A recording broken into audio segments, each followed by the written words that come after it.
a Mad Hatter tea party kind of perfume. It's Hysterica from Gritti.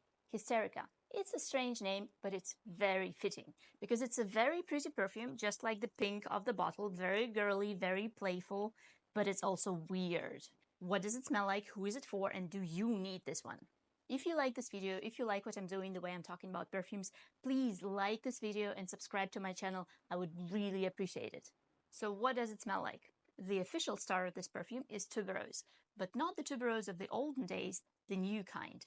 Old tuberoses are monster-like narcotic white flowers that are often very overpowering. They are very feminine, they are very seductive, but for me at least, that all is way too much. I feel that the classic tuberose perfume is way stronger than I am, so I don't like the old tuberoses, but I'm all in for the new generation of them.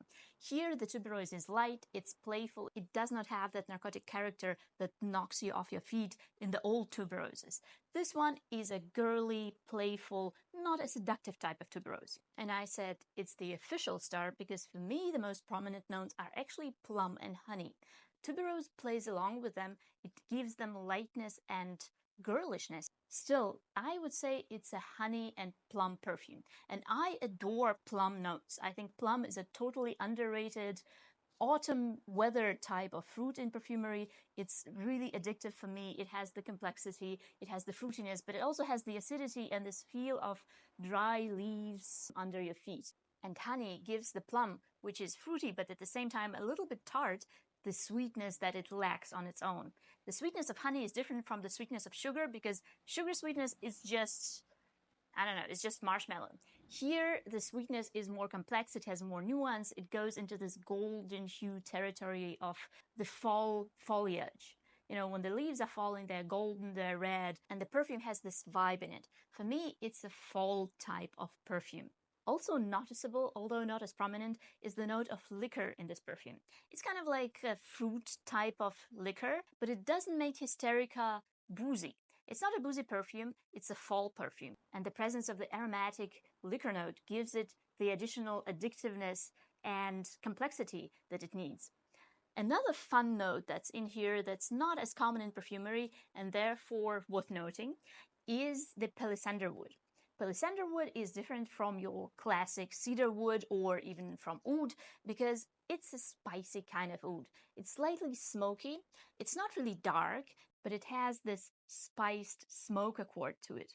And all of these elements together, the playful tuberose, the autumnly plum, the rich honey, the addictive liquor note, and the strange wood of palisander come together to make it a very weird composition.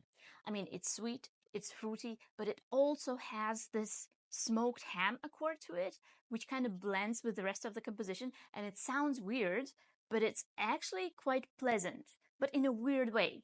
That's why I said that for me, it's the Mad Hatter tea party, not your classic pretty girly tea party, but a Mad Hatter tea party where everything is great, everything is set up, the guests are there, the table is set, the flowers are blooming, the fruit are on the table, but something is off. It's just like in Alice in Wonderland.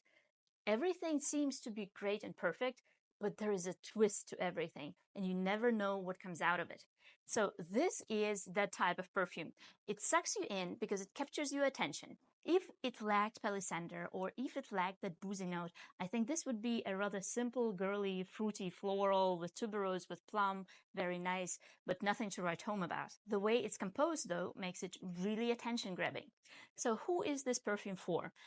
I'd say this is not a perfume for everyone, because if you are into classic girly composition, and I'm saying girly because it's a classically feminine perfume, but nothing speaks against guys or anybody else for that matter wearing it.